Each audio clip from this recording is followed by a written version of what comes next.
में बेलपत्र के वृक्ष का बड़ा सुंदर भाव था।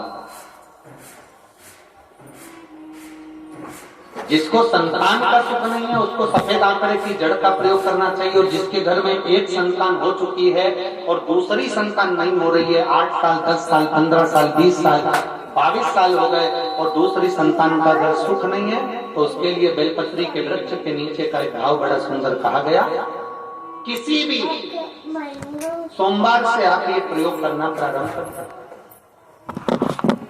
11 रुद्र होते हैं, 11 रुद्र होते हैं। एक सोमवार को बेलपत्री के वृक्ष के नीचे जाइए और बेलपत्र के वृक्ष के नीचे जाकर एक एक रुद्र का स्मरण करना। क्या है? बेलपत्री के वृक्ष के नीचे जब आप जाएं तो बेलपत्र के वृक्ष के नीचे की ही मिट्टी का एक कुंड, आप लोग क्या कह सकते हैं, यहाँ पर हम क्या बोले उसको, जैसे मिट्टी का एक कटोरी बनाते हैं ना, क्या बोलते हैं उसको, कुंडी बना देते हैं मिट्टी की।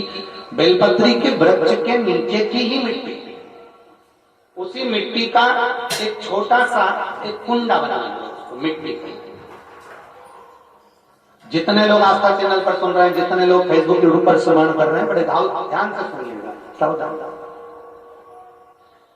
मिट्टी की कुंडी बनाई, उस कुंडी में जल समर्पित कर दिया और जल चढ़ाने के बाद में एक घी का दिया लगाकर वहीं पर थोड़ा सा मीठा, कुछ भी जो आपके पास में हो, घर में जो भी उस समय पर आपके साथ में हो, या तो दूध घर का मीठा हो, जैसे मावे का, खोए का हो या खीर हो, तो वहीं पर एक कटोरी में थोड़ा सा रख दीजिए और उस कुंडी में जो जल चढ़ाया गया है वहां पर उस बेलपत्री के वृक्ष के नीचे भगवान शंकर के 11 जो रुद्र हैं उसमें से एक एक रुद्र का आपको स्मरण करना। 11 रुद्र का नाम क्या है? तो पहले नंबर पर आता है कपाली, दूसरे नंबर पर आता है पिंड, तीसरे नंबर पर आता है बीन, चौथे नंबर पर आता है विरूपाक्ष, 5वें नंबर पर आता है बिलोही, 6ठे नंबर पर आता है शास्त्र, 7वें नंबर पर आता है अजपात, 8वें नंबर पर आता है अहिष्णु, और 9वें नंबर पर आता है शंभु, 10वें नंबर पर आता है चंड और 11वें नंबर पर आता है भव।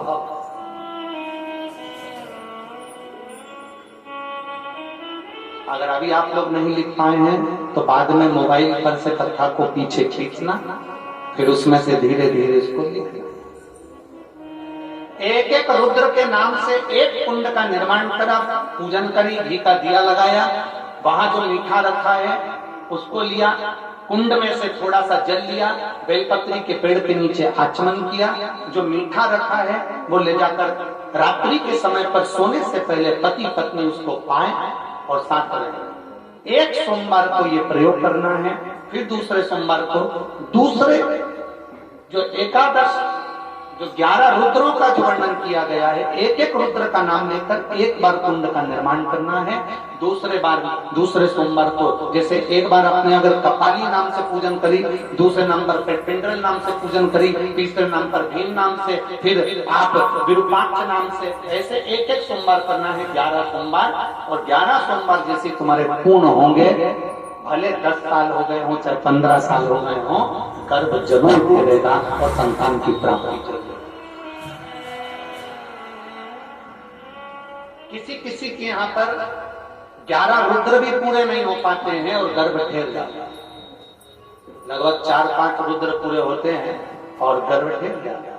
तो आप जो 11 रुद्र हैं इनका स्मरण कर कर भी भगवान शंकर से प्रार्थना कर सकते हैं, भगवान शिव से प्रार्थना।